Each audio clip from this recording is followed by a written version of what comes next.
गडावर महायज्ञासाठी मी स्वतः जाऊन यांना परत घेऊन आले.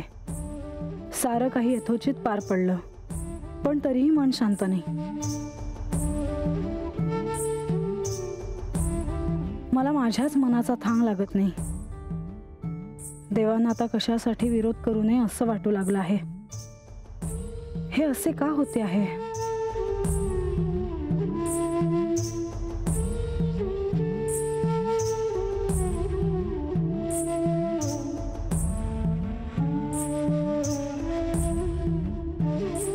म्हाळसा,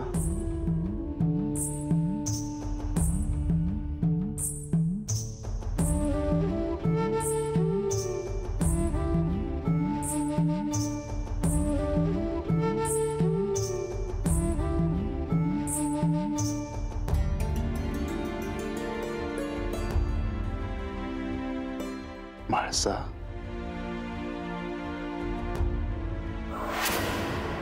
म्हाळसा, तू अशी का वागत आहेस? आजवर तुझ्या डोळ्यात माझ्याविषयी दिसणारं प्रेम अचानक कुठे गेलं आहे? म्हाळसा, तू अशी वागत आहेस तेव्हा मला त्याचा जो त्रास होतो तो मी तुला काय सांगू? आपण आत्ता यावर नको बोलूयात. तू अशी एकांतात का गेली आहेस? ते मलाही ठाऊक नाही. मी निघालो आहे. तुला याआधी सांगितल्याप्रमाणे मला बानूची इच्छा पूर्ण करण्यासाठी जावं लागेल. आम्ही भृगु ऋषींच्या आश्रमास भेट देणार आहोत आणि त्यासाठी तुझा निरोप घ्यायला आलो आहे. म्हाळसा, यावर तुला काहीच बोलायचं नाही. म्हाळसा, असेच तुझे मौन राहिले तर माझे चित्त देखील थाऱ्यावर राहणार नाही.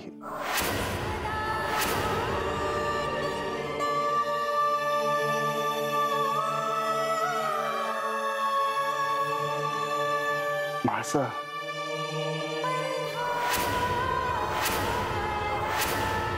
मला आत्ता या विषयावर काही बोलावंसं वाटत नाही. पण असं का? कारण त्याने काहीही साध्य होणार नाही. म्हाळसा, माझ्यावर हवं तर रागव तू, पण अशी वागू नकोस. मी कोणी परका नाहीये आणि मी देखील तुझ्यापासून दूर नाही राहू शकत. हे सत्य नाही. म्हाळसा, तुमच्या प्रस्थानाची तयारी झाली असेल. आपण आत्ता नको बोलूयात. आम्ही काही दिवसातच येऊ. काळजी घे.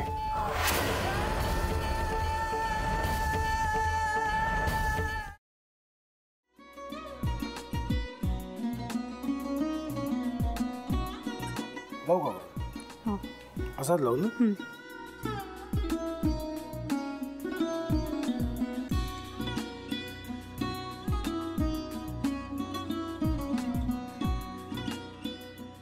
आता काय करायचंय? आता आपण ड्राय स्टफिंग दुसरं काय करणार आपण त्यात? आपण ह्याच्यात मेयोनीज न टाकता बाकीचे सगळे साहित्य टाकायचे. अच्छा, हे सगळं. ऋतू, माझा तर विश्वासच बसत नाहीये. म्हणजे अगं बहिणी आमचं लग्न व्हावं म्हणून किती प्रयत्न करत होती आणि ते सगळं करताना की शिवच्या आम्हाला माहिती पुरवते. नाही, मला नाही वाटत. गौरी, खूप चांगली आहेस गं, म्हणून तुला सगळं जगत चांगलं दिसतं. पण शिव उगाच बोलला असेल का? त्याच्यावर विश्वास नाहीये का तुझा? शिववर पूर्ण विश्वास आहे मी माझा. पण तो आता हे जे काही करतोय ना, म्हणजे निशा बहिणी समोर त्या राधिका सोबत फिरण्याचं नाटक वगैरे, ते त्याचा काही उपयोग होणार नाहीये. अगं असं कसं म्हणतो? अगं नीलिमा, जतीन भाईंचा कॉल आहे. हो माहितीये. रिसीव्ह कर ना. अगं बघ, कट झाला. आता तू रिसीव्ह केला नाहीस म्हणून ते मला करतील. अब पुन्हा आला बघ. घे बघू. पण हे एक ना एक दिवस घडणारच होतं. आता मला कळलं तुम्ही 2 दिवस झाले काय सांगत होता ते? बनू हे संकेत असतात आणि हे ठरवून येत नसतात. मी बाहेर तुमची वाट बघते.